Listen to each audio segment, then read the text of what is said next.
Está com a Bíblia aí pronta? Vamos continuar a nossa introdução. Quero ver se a gente termina o nosso encontro introdutório. Quero já pedir para colocar já o primeiro slide nosso aí. A frase do Dr. Russell Shedd. Semana passada nós trabalhamos sobre esse entendimento de que o Apocalipse faz parte do gênero apocalíptico, né? É um estilo de palavra, é um estilo de material. Então veja, quando nós falamos de Apocalipse, é muito importante que a gente tenha essa compreensão, gente, que o Apocalipse não é um livro de profecia. O Apocalipse, ele contém profecia, mas ele não é um livro profético. O livro do Apocalipse, eu vou bater bastante nessa tecla hoje, antes da gente adentrar no texto, né, em si, é muito importante que a gente tenha esse conhecimento, que a gente saiba disso, de que o livro do Apocalipse ele faz parte desse campo, do gênero apocalíptico. Ele também contém profecia, não é? Mas ele não é profecia somente. Então, quando nós olhamos para a Bíblia, os irmãos, quando leem a Bíblia, os irmãos encontram vários gêneros, vários sistemas de texto na Bíblia. Então, chegamos à Bíblia, a gente encontra, por exemplo, história, texto sapiensal, nós encontramos textos de sabedoria, proféticos, evangelísticos, não é? E o Apocalipse faz parte de um desses gêneros que nós encontramos dentro do texto bíblico. Veja que o verso 3, se você está com a tua Bíblia aberta aí, capítulo 1, verso 3. Olê, Alexandre, pede um pouquinho de microfone para mim, não estou ouvindo o microfone. Olha só, a parte aí do verso 3 está dizendo assim, olha, bem-aventurado aquele que lê, e bem-aventurado aqueles que ouvem as palavras da profecia, logos profeteia. Esse logos profeteia, algumas versões nós vamos encontrar aí, em algumas versões bíblicas, você vai encontrar bem-aventurado aqueles que ouvem as palavras dessa profecia. Mas, na verdade, quando se faz uma tradução ao pé da letra, talvez aí os irmãos, eu não sei quais são as versões que os irmãos têm, a NAA vai falar, ouve as palavras da profecia, não as palavras dessa profecia. Logos profeteia é a palavra da profecia, ou seja, não é um livro profético, é um livro que contém profecia. Ele não é um livro inteiro falando de profecia, mas você encontra alguns textos, né, alguns apontamentos proféticos ali nesse livro. E aí, irmãos, tem um detalhe que nós já falamos aqui, mas é importante que a gente lembre, é muito importante aqueles irmãos que estão anotando, para a gente não só ouvir, mas conforme diz aí a nossa Tami, né, ela assiste aqui, depois ela ouve lá depois, também no YouTube, e ela anota sempre. É importante a gente lembrar que a própria classe de literatura profética, quando nós encontramos isso na Bíblia, a profecia, o gênero profético, nem sempre está apontando para tempos futuros, né? Quando nós encontramos algumas profecias na Bíblia, nem sempre está dizendo a respeito ou prevendo algo que vai acontecer no futuro. A maioria das profecias que nós encontramos na palavra de Deus são profecias locais e para aquela geração. Para aquela geração. Isso é importante a gente compreender, porque muitas vezes paira no inconsciente evangélico, olha só, que as profecias que estão na Bíblia sempre apontam para um tempo, um espaço futuro, mas nem sempre. Aliás, a grande maioria das vezes que nós encontramos esse gênero de profecia no Antigo Testamento, principalmente, são profecias que irão se cumprir ali, para aquele povo, para aquela geração. Qualquer livro aí, os irmãos que estão estudando, que vai trabalhar exegese, a parte técnica da exegese, você vai encontrar facilmente comentários dizendo que 95% das profecias que nós encontramos, principalmente no Antigo Testamento, são profecias que se cumpriram ali, para aquela geração, para aquele tempo, não é? Ou próximo deles. Então, isso é um detalhe que é importante a gente compreender. Quando se fala de profecia, então, nem sempre o texto profético está apontando para, né, um tempo muito futuro. Não é assim, não é assim.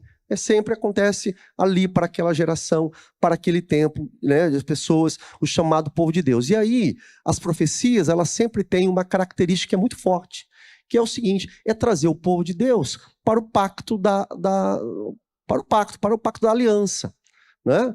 Para as promessas do Senhor, para a obediência à palavra de Deus. E sempre as profecias também apontam para o juízo de Deus para aqueles que são desobedientes, para aqueles que não obedecem à palavra de Deus. Então, a gente percebe que é sempre um padrão quando se fala de profecia na Bíblia, no Antigo também, no Novo Testamento, é sempre isso, é trazer os ouvintes, aqueles que são servos do Senhor, a respeitarem, a honrarem, a obedecerem à aliança com Deus, né? A palavra do pacto, o relacionamento com Deus.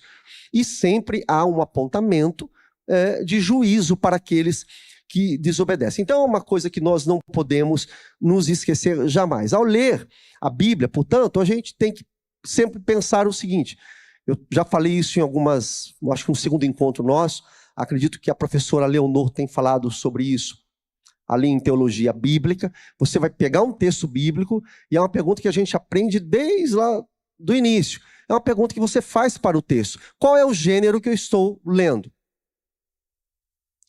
Né? Conforme eu falei aqui, é histórico. Então você encontra textos históricos, textos jurídicos, narrativos, está contando, né? Proféticos, evangelísticos, poéticos, sapienciais.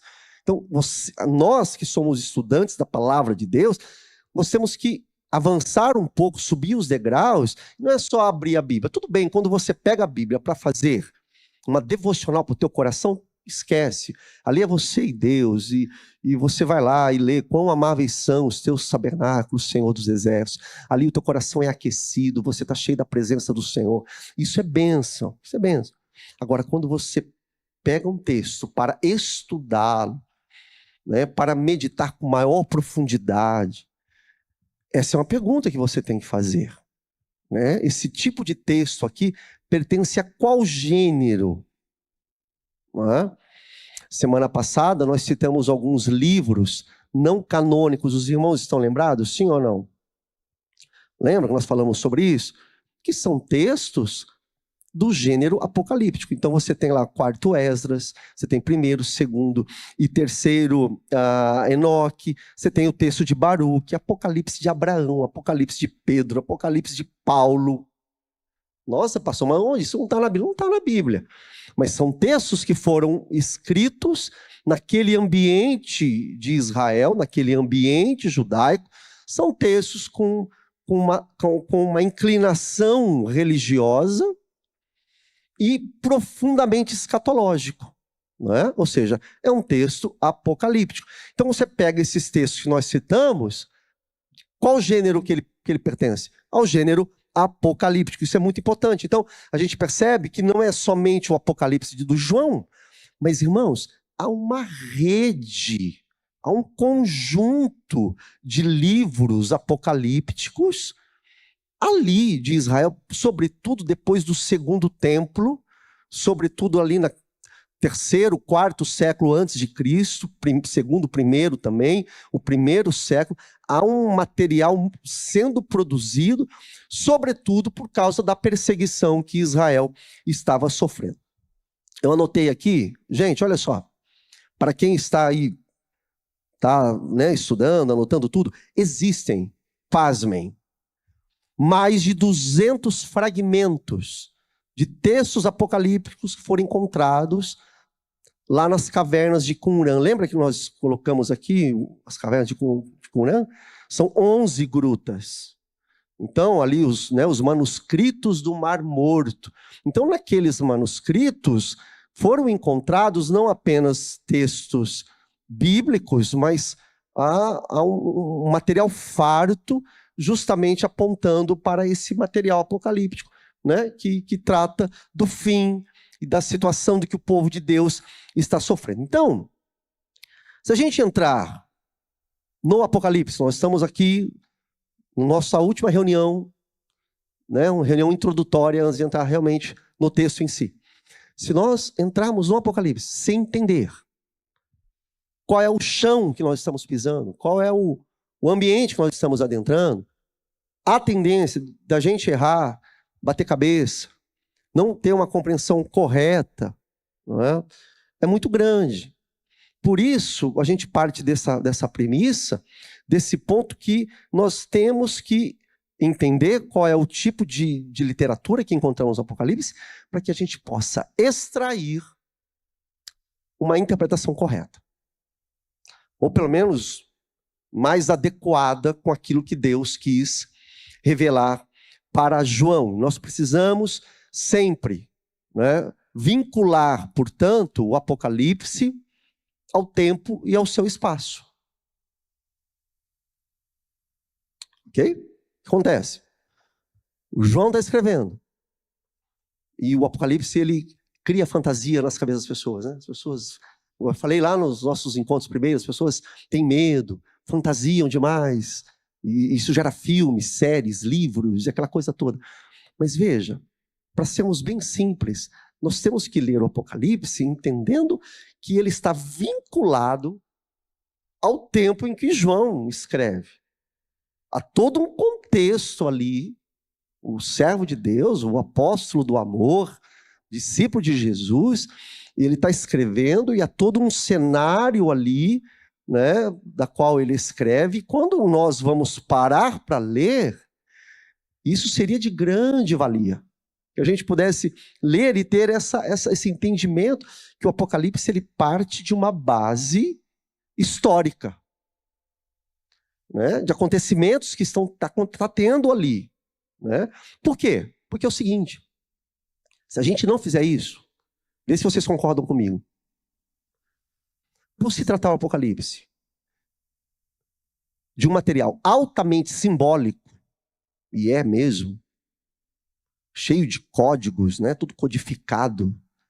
Por se tratar de um material altamente simbólico, meus irmãos, se a gente não partir dessa base histórica, a interpretação vai dar em qualquer coisa. E é justamente isso que acontece em grande parte aí das igrejas, o pessoal que para ler o livro do Apocalipse. Isso é muito perigoso e acaba virando uma bagunça. E tem gente aí doente, ou seja, é uma bagunça adoecedora. Por quê? Porque lê lá um versículo, aí vê lá um dragão, vê lá 7 chifres, vê um bicho, e aí ele já amarra o bicho com os aviões que atacou lá as torres. Entendeu? Sim. Isso quer dizer, não está solto. A linha está solta. Se a gente não partir do Apocalipse, nós formos entrar nesse quintal, nesse terreno, a gente não partir dessa base, né, tentar, é difícil, não é fácil, é uma tarefa muito desafiadora, mas se a gente não tentar enxergar o Apocalipse da forma que o apóstolo João estava enxergando, a gente não consegue traçar limites. E aí a coisa fica realmente sem limites e fica muito complicado. Então se faz muito necessário a gente compreender minimamente, meus irmãos, né, qual o tipo de escrito que a gente está lendo. Isso é importante.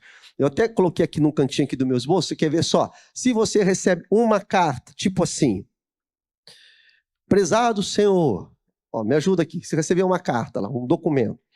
Prezado Senhor, vimos lhe informar que as parcelas do teu contrato estão devidamente quitadas. Achou que ia falar, estão atrasadas, né? Estão devidamente quitadas. Você recebeu essa carta. Para a gente poder entender. Aqui. Do que se trata essa carta que você recebeu? É uma notificação? Um ofício? O que é, Rodrigo? Comunicado. É um comunicado. Então você lê lá a carta tal, recebi aqui, blá, blá. Né? Tá lá tudo que está dito. Então é um comunicado. Você foi lá, notificado, foi informado.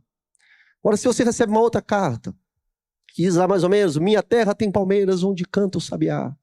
As aves que aqui gorjeiam não gorjeiam como lá. Que texto que é esse? Poesia? Poesia? Você concorda comigo que você não vai ler ambas as cartas da mesma forma? É totalmente diferente. Percebe? A gente já faz isso na prática, mas qual é a grande crise, o grande desafio? Quando a gente lê a Bíblia tudo quase igual. E seria muito bom que a gente desse um salto de qualidade no nosso estudo bíblico para tentar compreender qual é o material que eu estou lendo, né? Para eu não fazer aplicações erradas, equivocadas, né? E, enfim, não entender corretamente aquilo que a Bíblia está dizendo. Então, meus irmãos, o Apocalipse é um gênero, né? E o Apocalipse do João, Apocalipse é um gênero. Esse aqui é o Apocalipse, o que está na Bíblia, um livro canônico, é o Apocalipse do João. Então, o Apocalipse do João, ele foi escrito em cima de uma situação concreta. Uma situação que ele estava enfrentando, não somente ele, mas a igreja ali do seu tempo, as 7 igrejas estavam enfrentando, que ele destina a carta do Apocalipse dele para essas 7 igrejas. E qual é a situação sólida, concreta, que o João e as igrejas estão passando? Tribulação. Não é? Perseguição. Conflito. Olha o verso 9. Diz assim, olha: eu, João, irmão e companheiro de vocês, aonde? Está aí atrás já ou não? Não está aí? Companheiro de vocês, aonde, irmãos? Me ajudem aí. Vamos participar aí, estudo. Na tribulação. Entendeu? Nós estamos aqui em tribulação. Então o material todo ele vai ser escrito para que os destinatários, para quem ele está destinando a carta, perseverem. Perseverem na tribulação. Perseverem no conflito. Perseverem nas dificuldades da vida. Na perseguição. Então, só para a gente gravar e colocar isso no nosso coração, a gente que vai fazer essa escalada aí, o gênero apocalíptico, é um gênero, tirando agora, não é só o João, o gênero apocalíptico, é um gênero que ele é todo estruturado numa linguagem simbólica, numa linguagem codificada, é cheio de códigos, é cheio de símbolos, e isso tem um motivo muito claro. Sabe qual é o motivo? Olha que legal. É para que os adversários não pudessem compreender o que estava sendo escrito. Isso é geral, qualquer professor de teologia sabe disso daí. Então, é escrito de forma simbólica, codificada, e vou insistir, não é só o do João. Né? Aqueles 200 manuscritos que foram... É todo assim. É todo assim. É todo codificado, é todo cheio de símbolos. Né? Então, por exemplo, você vai pega material lá da época dos Macabeus, nós estudamos um pouquinho, falamos dos Macabeus aqui na época, a gente estava estudando Daniel, cerca de 200 anos antes de Cristo. Ali na época dos Macabeus, os judeus estavam em guerra com aquele tirano lá, o maldoso, o Antíoco Epifânio. Lembram do Antíoco Epifânio que nós falamos? Lembra, Neuzinha? O Antíoco Epifânio, né? Tipo um anticristo. Então, os judeus estavam enfrentando uma guerra terrível com os Seleucidas. Isso é história. Né? E esse cara aqui é um cara muito tão mau. Então, todo material que foi produzido naquele tempo, que corria de comunidades e comunidades judaicas, era um material de gênero apocalíptico. O quê? O mal contra o bem. É sempre isso, o mal contra o bem. Então, os textos são cheios de símbolos. Tanto dessa época, 200 anos antes de Cristo, aí quando você entra, por exemplo, aqui no texto do apóstolo João, é assim também. Então, um detalhe aqui muito importante para a gente poder compreender, quando nós entrarmos aqui no livro do Apocalipse, já dando aqui uma entrada aqui, a gente vai encontrar, olha que legal, muitas imagens que nós vamos ler no Apocalipse, que nós encontramos também, sabe aonde? Lá no Antigo Testamento.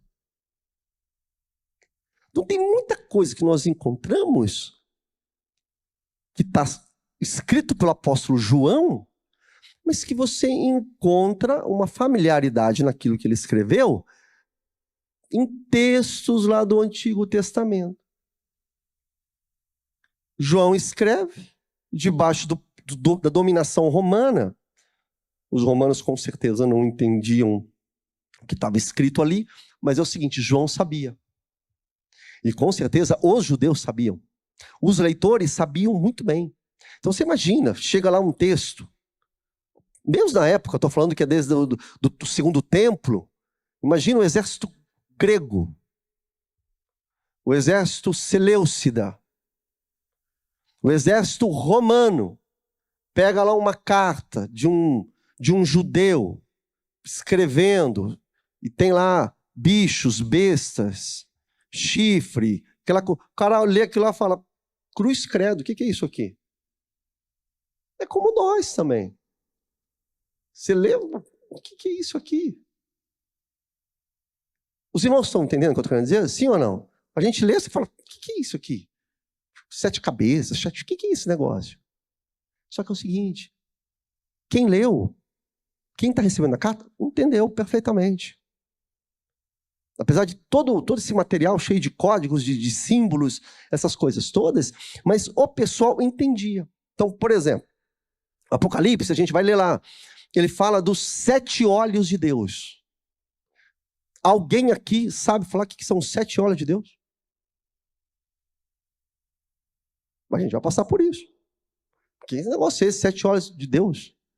Parece nós somos politeístas agora, parece, sei lá, 7 olhos de Deus. Então, é super estranho. Só que é o seguinte, que se você tiver minimamente familiarizado com o texto do Antigo Testamento, você vai encontrar os 7 olhos de Deus, sabe aonde? No profeta Zacarias. Olha que coisa interessante. Então, o apóstolo João está escrevendo, o texto, o material, né, o documento do profeta Zacarias era conhecido ali entre os judeus. Então tem uma citação lá do profeta, e que João também está fazendo ali a mesma citação dos 7 olhos de Deus. Então tem uma ligação muito profunda. Quando nós entrarmos no Apocalipse, a gente vai... E isso é bacana, irmãos, isso é importante, porque a gente encontra chão firme. Entende? Não é para a gente não vai viajar. Os 7 olhos de Deus, o que é? Aí cada um fala uma coisa, não. Então a gente vai fazer uma pesquisa. O que é os 7 olhos de Deus? O que o profeta Zacarias quis dizer com os 7 olhos de Deus? Quando nós lemos Daniel 7, por exemplo, nós vimos lá o Filho do Homem. Jesus, em suas mensagens escatológicas, ele dizia ser o Filho do Homem. O Apocalipse capítulo 7 fala do ancião que está no trono. Daniel 7, o ancião que está no trono. Você vai para o Apocalipse de João, está lá o ancião que está no trono. Insisto, certamente que os inimigos não entendiam, não sabiam do que se tratava aqueles documentos, mas quem recebeu o material, quem recebeu as cartas, a carta, né, do apóstolo João, certamente entendeu perfeitamente. Então, quando a gente olha isso e faz uma análise profunda, bíblica, a gente não vai proliferar as loucuras, né, que nós encontramos hoje em dia. Estava falando de Daniel capítulo 7. Nós passamos por um tempo ali em Daniel capítulo 7. Os irmãos lembram que lá em Daniel capítulo 7 tem lá o leão, não é isso? Tem o leão com asas. Lembram disso? O leão com asas. Tem lá o leopardo, né? O tigre com cabeças. O urso que tem uma costela entre os seus dentes. Né? Depois tem lá um monstro que o Daniel não consegue identificar. Já é um texto apocalíptico. Só que, olha que coisa interessante. No caso de Daniel 7, o próprio profeta do Senhor, nós lemos isso lá, ele mesmo faz a revelação. Ele mesmo já dá a interpretação. Ele já fala o que é o significado daqueles animais. E você vai encontrar esses animais de Daniel 7 no livro do Apocalipse de João. Quando você vai lá para Daniel 7, o Daniel ele vai dizer o seguinte, que aqueles animais representavam o quê? Vamos ver se os irmãos lembram. Vamos ver se tem alguém que lembra aqui. Representavam o que aqueles animais lá? O leão com asas, lá o tigre, o leopardo com cabeças. Muito bem, diaconisa Dalva. Os reinos, eram reinos. É uma coisa assustadora, um leopardo com cabeças, mas o próprio Daniel, ele faz a interpretação, né, daquele material todo simbólico. Ele fala isso. Quando nós chegamos no João, ele está falando dos mesmos animais. Gente, é a mesma coisa. São poderes, dominações, sistemas, reinos, sempre contra o Deus Criador dos céus e da terra, sempre contrário ao povo de Deus. A linha é sempre a mesma. Mesma coisa. Apocalipse capítulo 12, por exemplo, vai fazer uma alusão, quando nós chegarmos lá, ao sonho de José, lá em Gênesis 37. Então, repito, não é um texto que está solto para a gente fazer qualquer interpretação. Nós conseguimos e podemos amarrar aquilo que está ali no Apocalipse. Inclusive, quando a gente está falando do texto de 7 aqui, a gente vai ver que o número 7 muda para mim aqui. Muda para mim. Olha lá, o número 7. Gente, o 7 representa, aponta o quê? A perfeição, não é? A inteireza, a plenitude, né? 7 dias que Deus fez todas as coisas. Você chega no livro do Apocalipse, tá lá, tem mais número 7 do que gente. É muito número 7. Tudo lá. 7 Espíritos de Deus, 7 igrejas, 7 selos, 7 chifres, 7 olhos, 7 trombetas, enfim, é isso daí.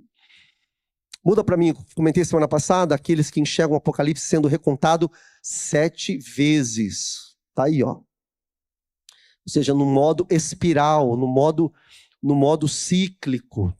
Entendeu? Não é contínuo, não é uma história com começo, meio e fim.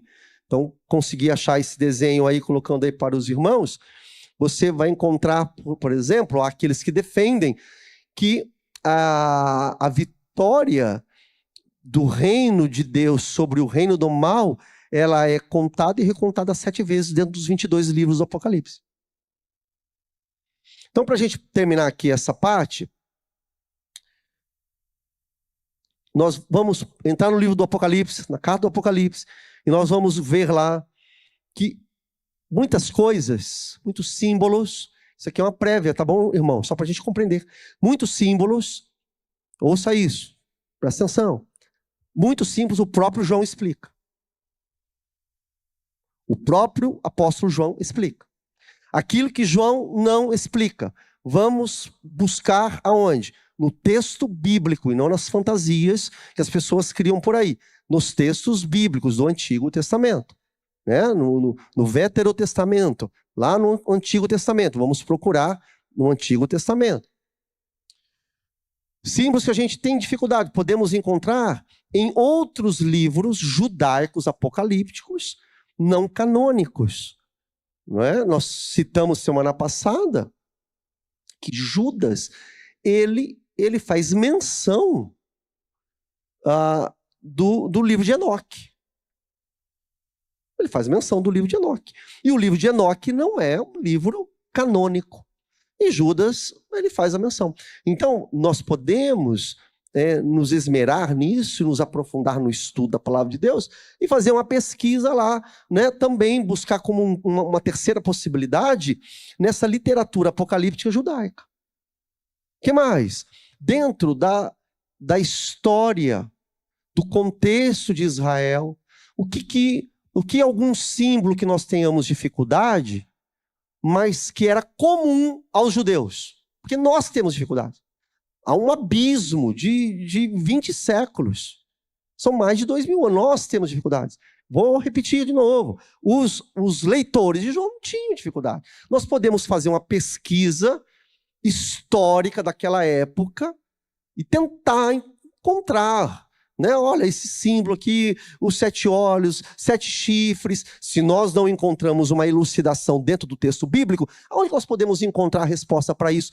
Naquele contexto de Israel, naquele contexto judaico. Isso é muito importante. Então, irmãos, o gênero apocalíptico, ele nasce nesse período, né, ali do segundo tempo, sempre debaixo de perseguição, de tribulação, porque vamos lembrar que o judeu ele está debaixo de perseguição desde a Babilônia, depois vem os persas, depois vem os gregos.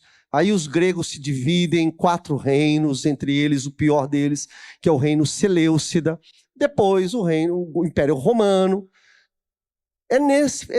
Entendeu? Nesse barril de pólvora que o povo de Deus começa a escrever isso, e inspirado por Deus, na esperança de uma vitória, na esperança de que Deus venha e resgate o seu povo, e liberte o seu povo de toda a opressão da maldade, de impérios que são contra a palavra de Deus.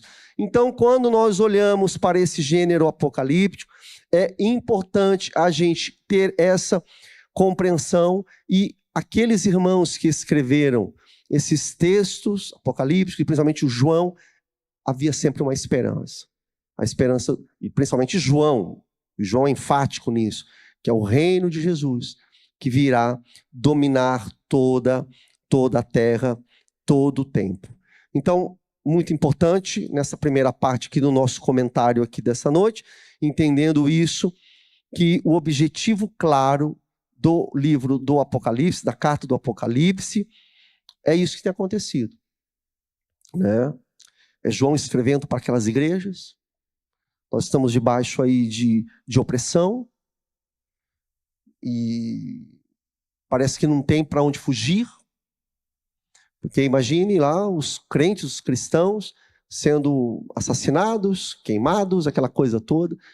E aí a mensagem apocalíptica ela vem com essa esperança de eternidade, de que o reino de Deus virá e dominará toda a terra, e aqueles que são servos dele estarão com ele para todo sempre.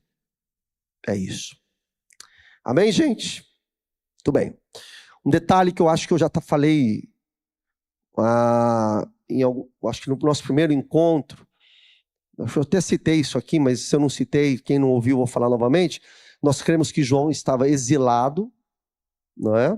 Ali na ilha de Patmos, mas se a gente for pegar ao pé da letra, não é isso que diz o texto, porque o verso 9 diz assim, olha, estava eu na ilha chamada Patmos por causa da palavra de Deus e do testemunho de Jesus. Então ele podia estar exilado, podia estar foragido por causa da palavra de Deus, podia estar preso. Nós cremos que ele realmente estava ali, né, preso, e estava preso por causa da chamada Pax Romana,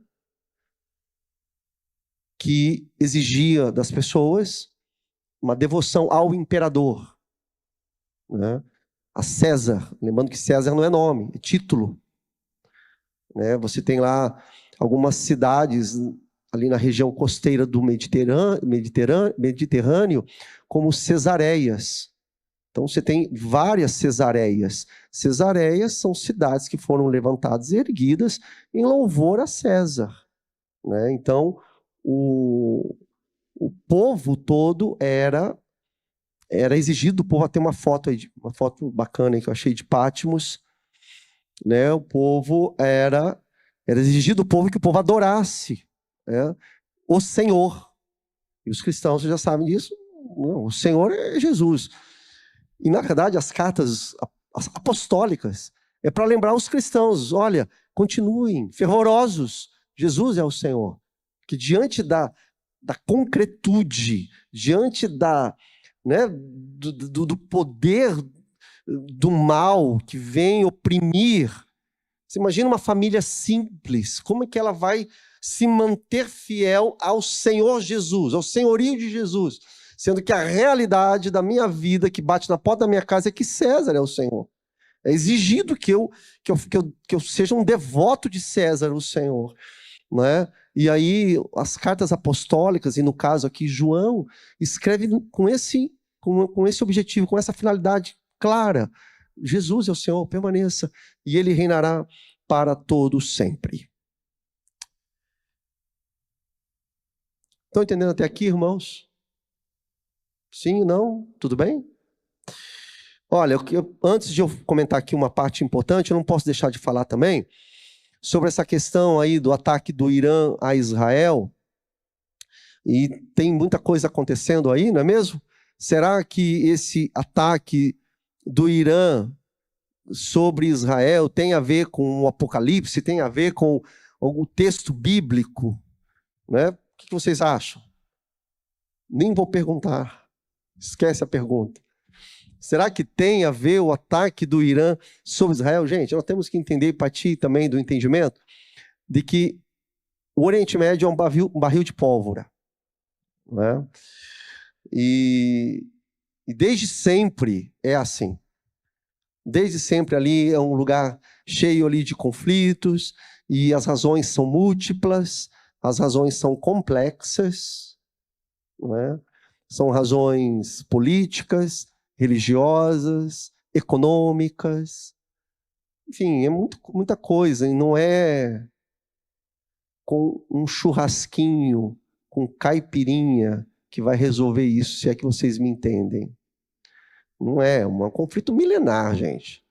Eu até coloquei aqui, se você olhar lá em Gênesis capítulo 16, e fica aí a lição para casa, Gênesis 16, nós já estudamos tudo isso, estudamos Gênesis, todos os 50 capítulos. Capítulo 25, você vai ver que aquilo ali não vai resolver nunca. Aquilo ali não tem solução. Aquilo ali não se resolve, não tem como resolver. Deus já falou lá no Gênesis, não tem como, entendeu? Os filhos de Israel com os filhos de Ismael. Ali não tem acordo. E vai perdurar isso até quando definitivamente o reino de Cristo for estabelecido na terra. Aí é outro papo, é outra coisa. Mas nessa era nossa decaída, não tem como. Desde quando a porta do pecado entrou, né, deformou toda a graça, deformou todas as coisas. Eu estava lendo esses dias o material do Adalto Lourenço. Ele fala, inclusive, que ele fala que o dilúvio mudou as estações, mudou a terra, mudou o clima, né? As coisas foram alteradas, a vida foi alterada, né? Por que o dilúvio? É juízo de Deus, o problema do pecado. E não adianta, se você conversa com um arqueólogo sério, você vai ver que o dilúvio não é história da carochinha, realmente houve isso, entendeu? Então você tem materiais aí também a pesquisar bastante aí na internet. O Adalto Lourenço, ele é um craque disso daí, trabalhou na NASA e ele traz lá comprovações arqueológicas, geográficas sobre isso. Então, voltando ao que eu estava dizendo, desde do Gênesis, desde lá do início, não tem solução àquele problema ali no Oriente Médio. Agora, esse último episódio aqui, de Israel contra o Irã, é Israel contra os persas. Porque o povo iraniano não é árabe, eles são persas. E é outro embate que é histórico. Não é? O conflito entre Israel e os persas vem desde Daniel. Nós estudamos Daniel. Nós passamos por Daniel. Não é? Então, isso já é antigo. Agora, o que acontece? A gente pegar Há um ódio, né, gratuito ali. É claro que tem um cunho espiritual também, porque é um ódio gratuito contra Israel que não há explicação. Não há explicação. Não há explicação. Eu estava conversando, acho que sábado, com o Kleber Tonos, médico aqui, e falando com ele, falei, gente, o Israel é a única democracia daquele canto do mundo. É a única democracia. Liberdade total. Inclusive, em Israel, é liberado, inclusive, relacionamentos homoafetivos. Casamento de gay. Está liberado lá em Israel. Tem passeata gay. Está lá em Israel. Tranquilo. Aí você pega o mundo, o pessoal quer a morte de Israel. Defendendo o Irã, os palestinos. No Irã, por exemplo, eu recebi uma notícia que 2 homens homossexuais foram enforcados semana passada. A imprensa tem sentido, não tem lógica. Qual é a resposta para isso? Inclusive, o Kleber Tonos até falou para mim, olha, isso aí, entendeu? Tem um aspecto espiritual que não se responde através da sociologia, antropologia, é uma coisa que é muito mais profunda, muito maior, e a gente tem que tentar enxergar e fazer essa leitura de forma correta. Então, referente a esse ataque do Irã a Israel, qual é o nosso papel? O papel da igreja não é outro, a não ser orar pela paz. Entendeu? Jesus falou que bem-aventurados são os pacificadores. Nós somos, meus irmãos, os promotores da paz, da paz. E aí, meu povo, ouça aqui uma coisa muito séria. Qualquer tipo de leitura, fazer uma leitura escatológica do que aconteceu nesse sábado, do ataque do Irã sobre Israel, fazer uma leitura escatológica desse momento específico, desse evento específico, é loucura. Não tem a mínima base bíblica. É o que eu falei, é você pegar de forma irresponsável um texto, um versículo e aplicar. Você quer fazer uma leitura escatológica sobre o que aconteceu, o Irã atacando Israel? Vou te dar. A Bíblia fala que nos últimos tempos haverão guerras e rumores de guerra. Pronto, essa é a aplicação. É isso, nós caminhamos para isso. Cada vez mais nós estamos caminhando para isso. A Bíblia já fala que nos últimos tempos as guerras iriam ser intensificadas. Faltaria paz. Já está na Bíblia. Agora, você pegar um ataque específico e falar, olha, vamos amarrar aqui com o Apocalipse, capítulo 13, com Ezequiel 38, Gog e Magog. Em nome de Jesus, gente. Você sabe que eu estava lembrando, Enivaldo, hoje à tarde, daquele ônibus espacial, o Challenger. Lembra do Challenger? Alguém se lembra aqui do Challenger? Ou só eu e o Enivaldo? Né? O mundo ficou assustado, o negócio explodiu lá no ar, né? Desintegrou. Não é, Rômulo também. Do teu tempo, Nível, Rômulo. Desintegrou no ar. Gente, o que teve de comentário, eu lembro que teve um pastor que falou assim, nossa, pois é, né? Bem que falou o Apocalipse. Hã? Bem que falou o quê, o Apocalipse? A tragédia de Chernobyl. Teve até de livro, fazendo a amarração. Sabe o que acontece? Os crentes passam vergonha. É uma tristeza. Falei aqui, as torres gêmeas, lá, olha, é isso aí mesmo. É o acontecimento lá do Apocalipse 12. Não tem nada a ver, gente. Não tem nada a ver. Você pegar isso, assim, é falta de princípio bíblico, de parar para estudar realmente a palavra de Deus. E nós temos que ser responsáveis no estudo da palavra de Deus. Então, o Irã atingiu lá Israel. Pronto, está no Apocalipse. Não está no Apocalipse. Está no Apocalipse que vai ter guerra. Está no Apocalipse que o povo de Deus vai ser perseguido. Então, no Apocalipse, cada vez mais as coisas vão piorar. Então, meus irmãos, muita calma nessa hora. É igual a pandemia, né? Já teve gente que veio com profecia em cima da pandemia. Já que teve várias pandemias, endemias no passado. Peste negra, já teve. Já teve. Piores até do que essa que nós tivemos agora. Isso faz parte, que eu falei agora há pouco, do pecado que abriu a porta da imperfeição. Que tudo que Deus fez foi perfeito. O pecado veio e deformou tudo. Né? E eu falei esses dias até na classe que de membresia, você chega no Gênesis capítulo 4, já tem irmão matando irmão. Primeiro assassinato da história. É a entrada do pecado no mundo. Então isso já vai e acontece ali. Então, irmãos, muito calma, temos que ser responsáveis. O Apocalipse, eu falei e vou insistir, tem alicerce no seu tempo e no seu espaço. João escreve e ele olha para o seu tempo. Ah, tem aplicação futura? Claro que tem. Mas ele escreve olhando para aquele contexto, para aquele cenário, para aquele pano de fundo. É ali que está acontecendo. É assim que nós temos que ver. Assim também como outros textos bíblicos. Achei que hora. Outros textos bíblicos. Antes de eu terminar aqui minha última parte, eu dividi em 3 partes. Antes de entrar na última parte, vou fazer um comentário aqui com os irmãos. Quando você lê Coríntios, por exemplo, você lê lá a carta de Paulo aos Coríntios. Como é que nós lemos a carta de Paulo aos Coríntios, meus irmãos? Você lê e na hora você já pensa assim, olha, Paulo está escrevendo esse assunto para a igreja de Corinto, porque estava acontecendo determinado problema lá naquela igreja. É assim ou não é assim? Ou eu estou errado? É?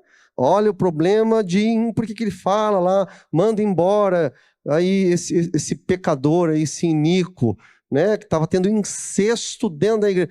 Então, quando nós lemos o Corinto, você lê lá e você já faz, é natural. Você fala, olha, é um problema que está acontecendo ali e Paulo escreve para lá. E nós, no Espírito Santo de Deus, a gente faz essa leitura e aplicamos para nós. Porque tem uma aplicação, obviamente, né? Espiritual, para a nossa vida, para a igreja, para o nosso tempo. É assim. O Apocalipse também. A gente se perdeu algum tempo lá na história que a gente acha que o Apocalipse é um livro assim, entendeu? Não. O João, ele está escrevendo com o pé no chão. Inspirado pelo Senhor, como Paulo foi inspirado pelo Senhor nos seus textos apocalípticos, assim como Mateus foi inspirado pelo Senhor para escrever os seus textos apocalípticos que ele tirou da boca do Senhor Jesus. É assim. Então nós olhamos para o Apocalipse dessa forma, como nós olhamos para todos os textos da palavra de Deus, como nós olhamos para o Novo Testamento de forma integral. É dessa forma que temos que estudar o Apocalipse. Os irmãos que são estudiosos, nós temos que aplicar dessa forma. Para terminar aqui, nesse nosso último encontro introdutório, eu quero destacar, olha aqui, um dos problemas do Apocalipse. A gente tentar aqui entender, olha só, enxergar o Apocalipse. As pessoas, as igrejas, né, leem o Apocalipse principalmente baseado em 4 métodos. Põe para nós aí. Os irmãos que são especialistas em escatologia já sabem isso. Decor.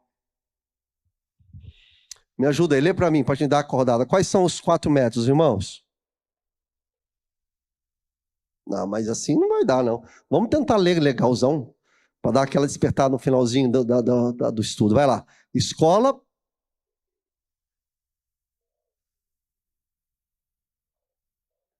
Escola. Tá aí. É aí que dá pano para manga. É aí que dá pano para manga. Deixa eu tentar aqui explicar aqui, que nem não sei disso direito, não. Mas é isso aí. Preterista.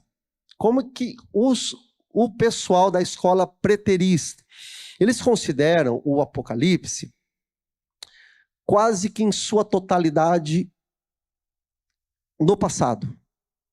Você estudou escola, estudou lá na sua escola, quer dizer, não tinha lá o pretérito, perfeito, me ajude a usar pretérito, imperfeito. É sempre o passado. Então, a escola preterista que está aí, olha dessa forma, ou seja, João, ele escreveu, obviamente, olhando para aquela situação, aquele momento da história da igreja, né?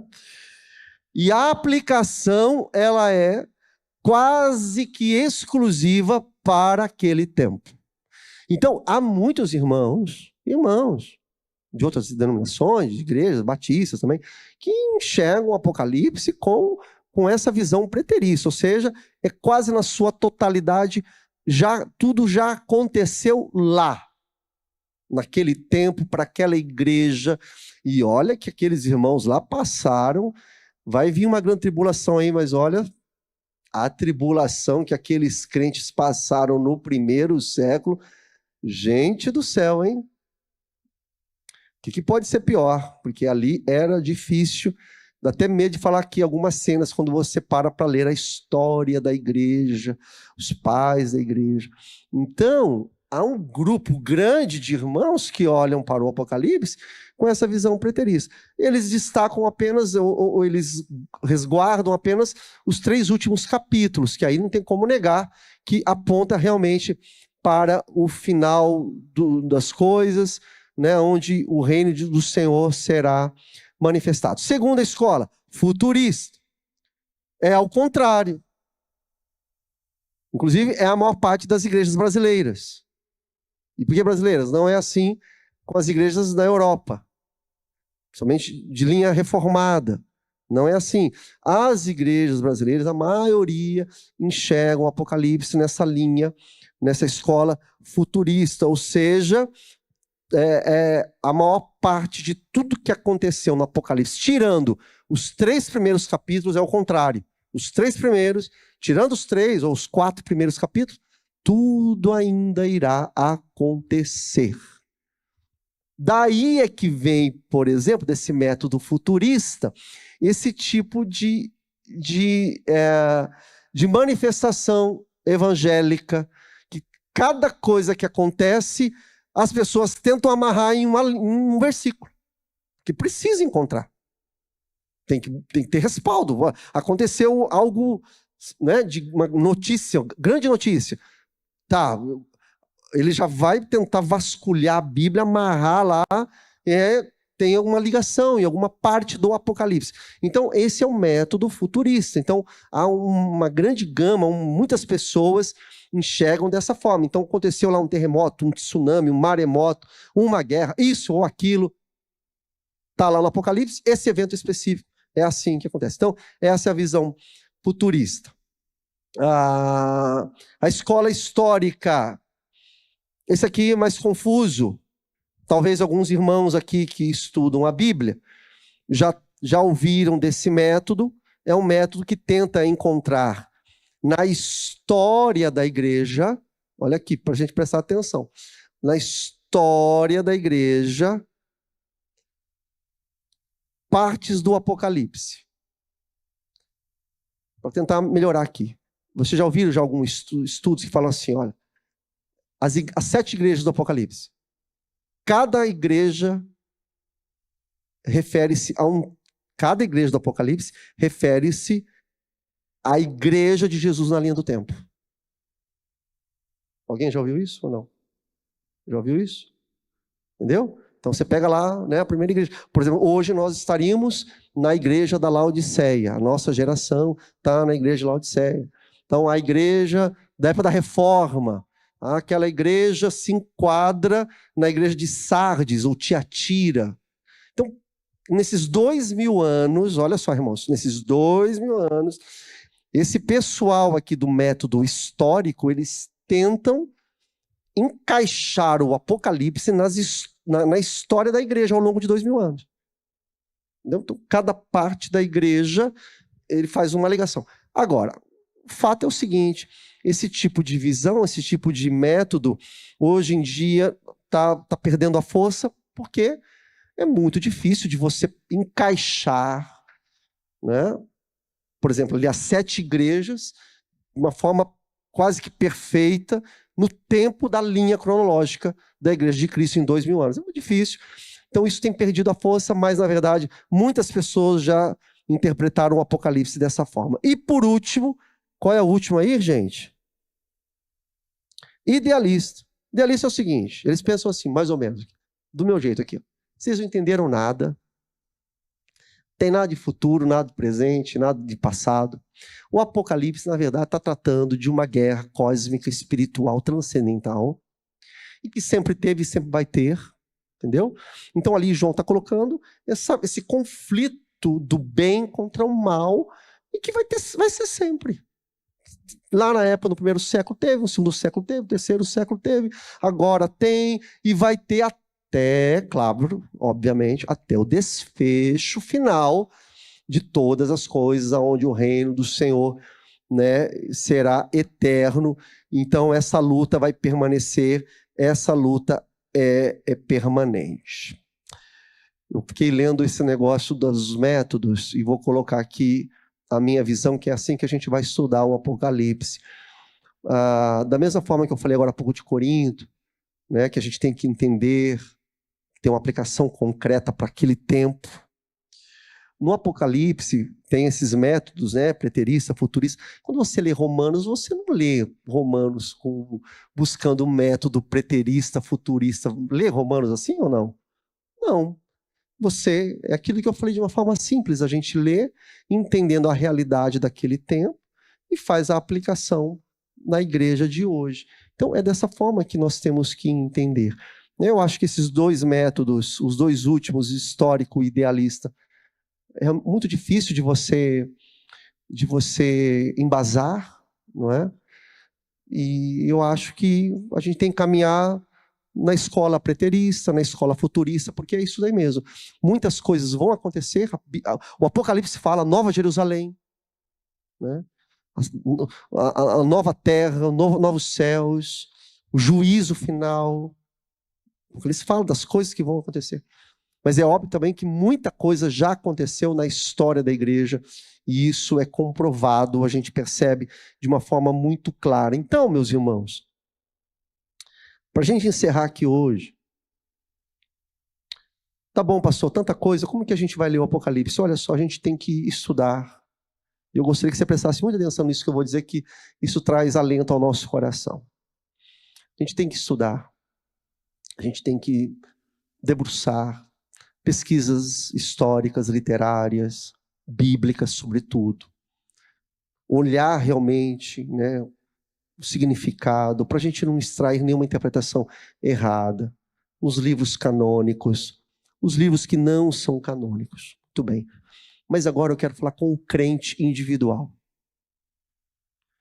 O crente individual, quando ele pega o livro do Apocalipse, e ele vai ler ali alguns versos ou um capítulo, ele lê desprovido dessas amarras. E ele deve ler na intenção de que o Espírito Santo fale com ele. E Deus fala. E Deus, ele vem e aquece o coração daquele que vai ler ali um trechinho do Apocalipse. Então, sem querer entender qual é o significado dos 7 olhos, dos 7 chifres, de quem é a besta. Quando você lê o livro do Apocalipse, você vai ler ali amanhã cedo, você vai pegar lá um texto e você vai ler, você não tem que ter essa preocupação. Como devocional, eu quero dizer, se os irmãos me entendem, como devocional do seu dia, você está ali diante do Senhor. Então você lê para que o Espírito Santo fale com você, sem essas amarras teológicas, históricas. Esse não é o nosso papel, não é o seu papel quando você está ali diante da presença do Senhor. Você lê para que o Senhor fale com você, para que Deus fale com você, para que os teus olhos sejam abertos, seu coração seja aquecido, para que você vá para o teu trabalho com a palavra de esperança, sabendo que os olhos do Senhor estão em todos os lugares, está cuidando de você, está amparando a sua vida, porque você está sendo aquecido pela palavra de Deus, o texto sagrado do Senhor. É a palavra de Deus falando com você, no teu coração. dando esperança para você, convicção de vida eterna. Essa é a sua leitura. Não é a leitura do púlpito, por exemplo. O púlpito é diferente. O púlpito, ele tem que transmitir aquilo que é o correto. O púlpito, ele tem que falar quando a Bíblia fala, ele tem que se calar quando a Bíblia cala, para que não tenha as loucuras que está tendo aí. Muitas loucuras. Então, é assim que nós temos que olhar. Quando para estudar a palavra de Deus, vou ensinar aqui. É diferente da tua leitura devocional. Aqui tem que ser, a gente tem que explicar realmente o que é, qual é. Não é porque alguém pode falar, o pastor falou um monte de coisa, mas eu leio. Mas você está certo, é isso mesmo. Esse é o seu papel. O meu papel é ensinar aqui. Para a gente poder fazer uma leitura adequada, correta da palavra de Deus. Para você, quando lê, você lê e fala assim, ó, venha falar comigo aqui. Vem encher meu coração de esperança. Vem me encher do Espírito Santo. E tem que ser assim, irmãos. Porque o pessoal por aí está exagerando demais. Muito bem, leia o Apocalipse. Aproveite o Apocalipse, nós vamos entrar na semana que vem. E aprenda que, apesar de tudo, tem 2 versículos para compartilhar com os irmãos. Apesar das injustiças desse mundo, assim como os irmãos nossos lá do primeiro século estavam passando injustiças, você também passa. Nós não estamos debaixo de perseguição, mas você enfrenta as suas injustiças. Apesar da injustiça que você passa, meu irmão, Deus está no controle da tua vida. É isso. Deus está dirigindo todas as coisas. Você não pode ficar vivendo à mercê das inseguranças, dos pontos de interrogação desse tempo, que tenta jogar na tua mente, no teu coração, será que Deus está cuidando de você mesmo? Eu falei agora há pouco, ó, imagina a dificuldade, o ardor do apóstolo João ao escrever um texto como esse, para irmãos que estavam sendo perseguidos. Como falar para esses irmãos, mantenham-se firmes, diante de tanta perseguição, tanta injustiça, tanta maldade, tanta impiedade. Como? Não é fácil. Mas aí nós somos carregados pelo Espírito Santo, que nos firma nessa palavra. É assim para você. Diante das dificuldades que você enfrenta, que você entrou aqui, fique firme, porque nós temos a palavra do Senhor e eu quero ler aqui, terminando. Verso 7, diz que Jesus voltará com poder, de forma triunfante. Diz assim, eis que ele vem com as nuvens. Isso é no capítulo 1, viu, irmãos? E todo olho verá. Como todo olho verá? Eu não sei, talvez na internet, no celular, ou Deus vai fazer de uma forma que só ele pode fazer. Todo olho verá. E até mesmo aqueles que o traspassaram. E todas as tribos da terra se lamentarão por causa dele. Ou seja, será um dia de júbilo e um dia de desespero. Dia de alegria, dia de tristeza. Porque Jesus está vivo e ele voltará. A continuação do verso 7 diz assim, esse aqui é o nosso consolo. Eu sou o Alfa e o Ômega, diz o Senhor Deus. Aquele que é, que era e que há de vir. O Todo-Poderoso. O Deus El Shaddai. Esse é o nosso Deus. Mantenha a sua fé, mesmo diante das dores, das dificuldades, mantenha a sua fé. Vamos estudar, caminhar no Apocalipse para que o Senhor nos ajude a entender a sua palavra.